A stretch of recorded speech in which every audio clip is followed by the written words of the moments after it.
Hello, my name is Edward Shi, and today I will be comparing two films about pandemics, Outbreak and Contagion. I will be analyzing 1. What storytelling devices they use, 2. Whether or not they are realistic, 3. What patterns of misrepresentation they exhibit, and 4. My own idea for a pandemic film that addresses those patterns. Outbreak, released in 1995, is about a fictional African virus called Motoba that is carried by an infected monkey to a small town in California. When the virus mutates into an airborne version that infects the townspeople, the government and military quarantine the town and must develop a vaccine before Motoba spreads beyond it. Dustin Hoffman plays a heroic army scientist named Daniels who's trying to develop the vaccine to save the townspeople's lives, while Donald Sutherland plays General McClintock, who wants to cover up the outbreak so that he can use the virus as a secret weapon in the future. So, based on Freeman's archetypes of typical disaster film characters, Daniels neatly fits the role of an ignored scientist whose efforts to save lives are challenged by a corrupt superior who uses his political power for selfish gains. This role is played by McClintock, who is the human villain of the film. Contagion, released in 2011, is about a fictional virus from China called MEV-1, which is carried by an infected American tourist across the world. The film then focuses on three perspectives: a civilian, played by Matt Damon, who is trying to survive the pandemic; the director of the CDC, played by Lawrence Fishburne, who is leading the US government's response to the virus; and a conspiracy theorist, played by Jude Law, who is selling a fake cure. Unlike Outbreak, Contagion actually subverts Freeman's cliched archetypes. One scientist has his lab shut down by the government, but this is because the CDC is afraid that it isn't properly equipped to contain the virus, instead of being out of villainy. Otherwise, none of the scientist characters are ignored or challenged by the government, and the CDC director is only corrupt in the sense that he tips off his girlfriend to escape an impending lockdown of Chicago. But otherwise, he works to save lives like the other heroic scientists. In both films, two psychological theories can be observed: Terror Management Theory, or TMT, and Locus of Control. According to Psychology Today, a core element of terror management theory is that humans will go to great lengths to avoid thinking about their mortality. This makes it very difficult for society to prepare for disasters because most people don't want to imagine being in one. TMT is validated by how in both films the viruses are spread by infected people who continue to go out in public despite feeling extremely ill. According to Isaac Agen, internal locus of control is when responsibility for success or failure is attributed to a person's ability or effort.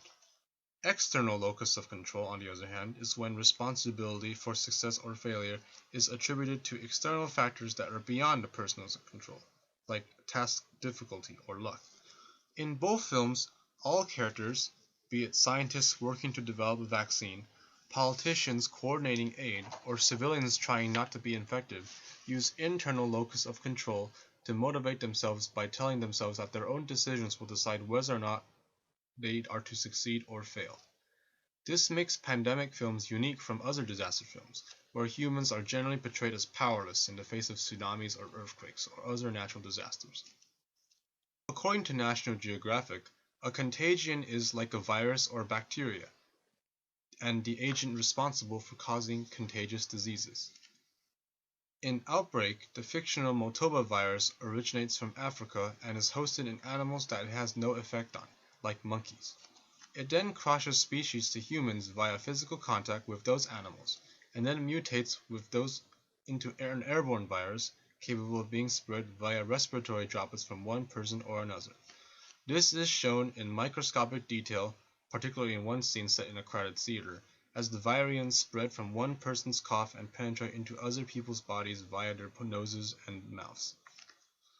Although Outbreak accurately depicts the symptoms of what is essentially Ebola, an actual African virus that also kills within hours or days via hemorrhaging and fever, it is unrealistic in how Motoba is able to mutate from only infecting via physical contact to becoming airborne within days.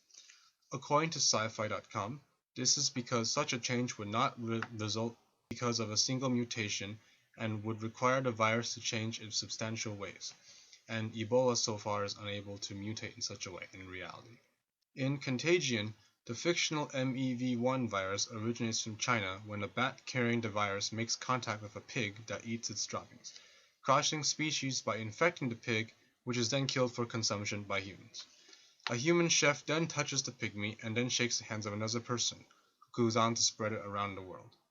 Instead of zooming into microscopic detail of the variants like in Outbreak, the camera in Contagion pans and focuses on objects that infected people have touched and inadvertently led for others to touch, such as doorknobs, cups, and food.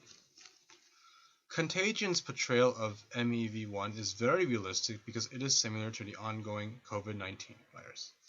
According to CNN, this is because, like COVID-19, the film's MEV1 is a respiratory disease carried in expelled droplets of saliva from a sneeze or a cough or other secretions.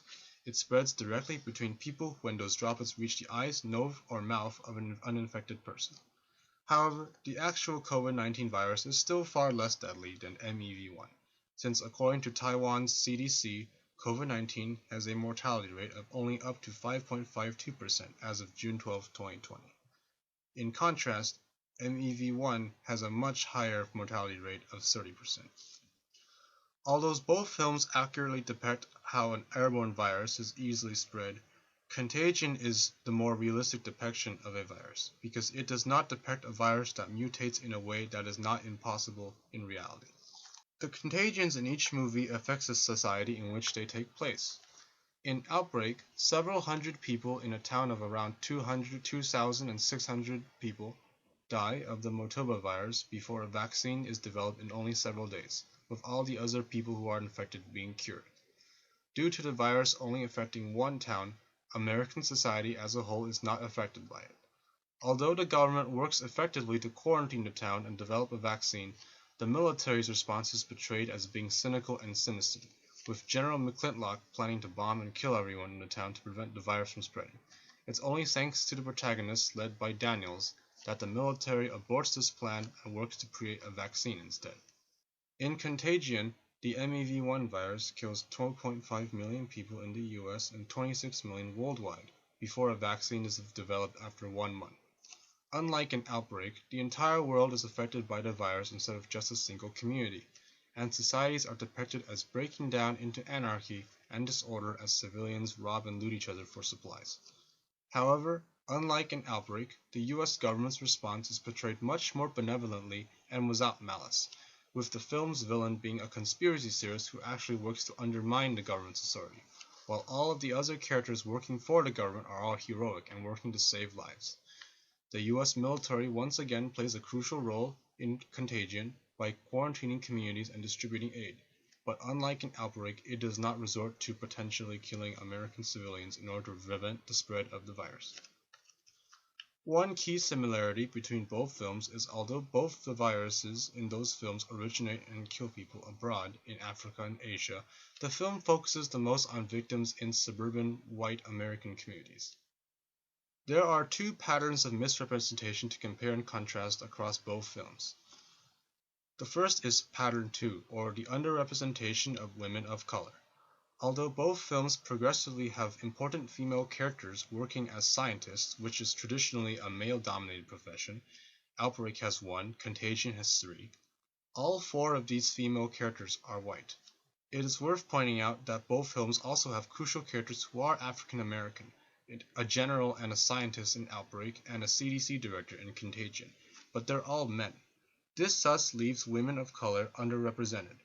According to Jezebel.com, in 2019, 68% of all female characters were white in major Hollywood films. The second pattern of misrepresentation that can be noticed is Pattern 6, or misconceptions on the frequency of heterosexual sex. Both films have no characters who are LGBT, and the romances or sexual relationships featured in them are all heterosexual. This is an example of how there continually is a lack of representation of LGBT people in popular Hollywood films. According to GLAAD, only 14 out of 109 major studio films released in 2017 included LGBT characters. If I were to create a film about the current COVID-19 pandemic, it would be about fictional characters set amidst real-life events. It would be set in Southern California, and the plot will be about a pair of women who are romantic partners in college. One would be Asian, the other would be African American. Their senior year is interrupted by the pandemic. After abruptly splitting ways after the campus is shut down, the film follows each of the women home, where the pandemic impacts their families in ways based on their differing racial and socio-economic status. Unlike in Contagion or Outbreak, my film isn't about scientists or politicians working during a pandemic, but entirely about civilians who are out of the loop and forced to live through it. Thus, COVID-19 only appears when family members of the characters or they themselves are infected, and unlike an Outbreak and Contagion, it is never shown how or when they were originally infected to maintain suspense and realism. One element in my film would be about how incoherent CDC guidelines left many Americans confused at which mitigation efforts are or are not effective. The film will show how different groups in American society responded differently to the pandemic based on their race and economic standing. For example, the Asian family will be the first to wear masks in public because they distrust the early CDC guidelines saying not to wear masks, but they are met with dirty looks or racist attacks by non-Asian people in the street. On the other hand, the Asian family will be able to stay at home more since they have white-collar jobs that can be done online, while the members of the African American family have no choice but to go out in public in order to work the blue-collar jobs they tend to have. These factors make the African American family far more likely to be infected with COVID-19. My film will attempt to address the two patterns of misrepresentation that I have seen in Outbreak and Contagion. By making the film about two female protagonists who are Asian and African American, my film will address pattern 2, or the underrepresentation of women of color.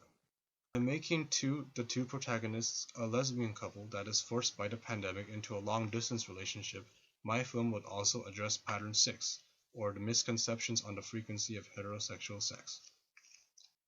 It is important that my film address these two patterns of misrepresentation because two of the most famous pandemic films, Outbreak and Contagion, have plots that revolve around the experiences of heterosexual white people or men of color, neglecting how minority or LGBT communities would also be impacted by deadly pandemics in reality.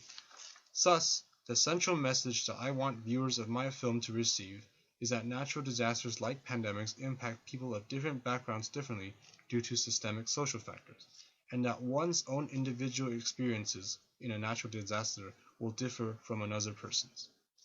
In conclusion, I have analyzed how Outbreak and Contagion use the character archetypes of the ignored scientist and corrupt superior, how Contagion is more realistic of the two films, how the two films don't represent women of color and LGBT people, and how my idea for a pandemic film would remedy those flaws. Thank you for listening.